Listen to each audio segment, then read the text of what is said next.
Hello friend, আজকে recipe কচু চিংড়ি বড়ার টক। কচু চিংড়ি নিয়ে নেবো, মিক্সচারের মধ্যে দিয়ে মিক্স করে নেব।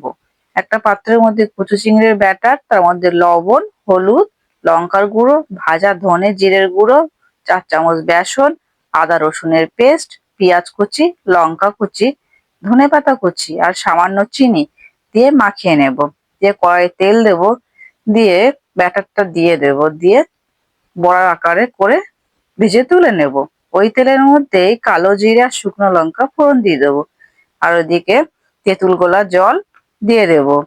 দিয়ে তার মধ্যে সামান্য লবণ, সামান্য হলুদ দিয়ে একটু নাড়িয়ে ঢাকনাটা দিয়ে দেবো। ফুটে উঠলেই তার মধ্যে বড়াগুলোকে দিয়ে নিয়ে ঢাকনাটা দিয়ে দেব নাড়িয়ে। দিয়ে কিছু সময় পর ঢাকনাটা তুলে নিয়ে ওর মধ্যে চিনি দিয়ে দেবো। দিলেই রেডি হয়ে গেল চিংড়ি মাছের বড়ার টক।